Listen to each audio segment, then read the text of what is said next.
After 3 hours of sleep after our night train, we're heading off to do some snorkeling in Nha Trang, voted one of the top rated spots in Vietnam to do some snorkeling and scuba diving, as well as PoNagar, a Cham Temple, dating back to 781. Join us for episode 3.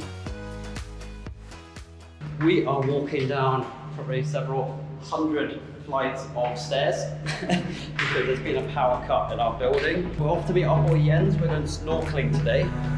So yeah, catch us there. Great, thank you. Like you see it. Truck driver.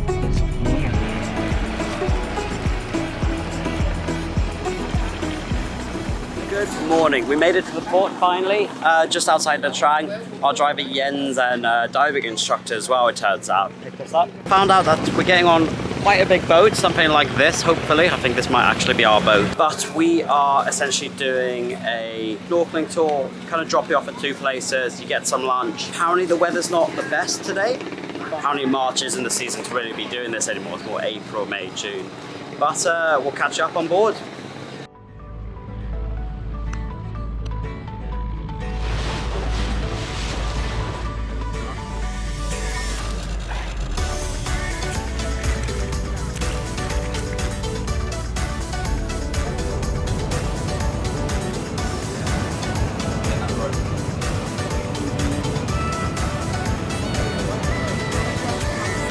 At this point, we've reached our first stop-off point in Diem Bay, where you could either sunbathe, do absolutely nothing, or admire the scenery. But we came here to do something, and that's snorkel. 3, 2, and 1. what an experience it was. Now, I wish I could actually say this is the view we got, but it looked something more like this. Due to the rain the night before, the first spot was rather cloudy, and it was quite hard to see any fish at all, although we did spot some baby squid and a few fishies. As the day moved on, it had brightened up as we headed off to our second spot, where we had a spot of lunch on the boat, which was quite tasty, before trying our luck again. The snorkeling here was a little better, but not by a huge amount. That said, you got to make the best of a bad situation, so we ended up collecting cans from the seafloor to bombing off the top of the boat, and also sending up the drone for some awesome views, including this one of the skyline of Nha Trang back in the distance. Alas, half a day goes very quickly when you're having fun, so next thing you know, we're headed back on board and returning to shore, contemplating on today's visit and also checking out some of the war wounds. Look how gross James is. But today has only just started, at least for me. Good afternoon all, we are finally done with the snorkeling tour.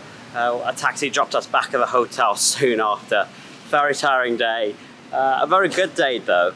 Despite not seeing that many fish, there were some hot spots, but a lot of the coral did look dead. So whilst it was a fun day on the boat, sadly not the best snorkeling I've ever experienced, but hopefully that shouldn't put you off. If you were wondering how much it cost, it was 500,000 dong each. Alex also got the opportunity to go scuba diving. Not the best conditions, but the fact you could actually go scuba diving for, I think, an additional 350, totally worth it. But we're not done with today yet. Whilst everyone's sleeping back at the hotel, I'm actually going to grab myself a Grab, which is a Vietnamese Uber, and head off to somewhere a little more religious.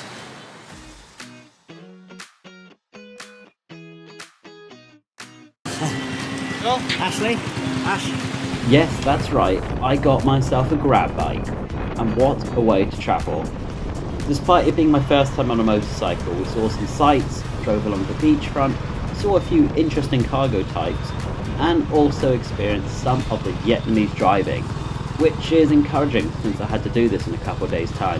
Thankfully, not too long later, we arrived. Cameron, and look who was waiting for me. Tickets 30.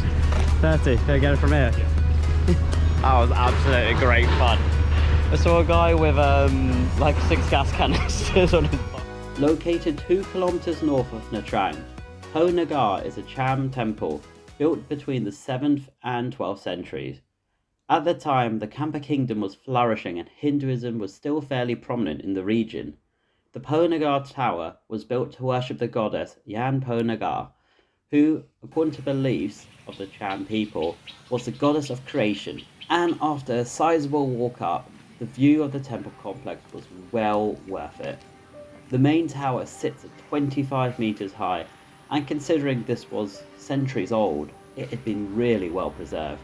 Here are some shots that hopefully do it some justice.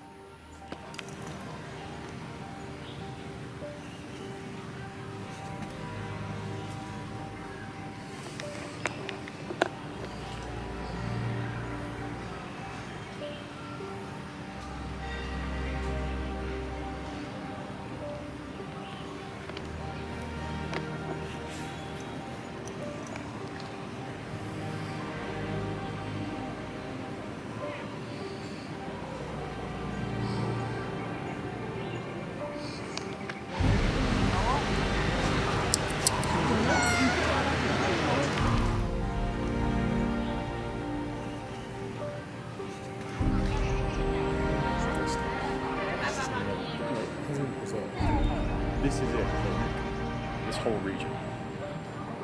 You know what I mean? It's just the wood there. And that's it. Catch us for the next episode where we head up further in the country to Da Nang, where we check out the Marble Mountains. Stay tuned.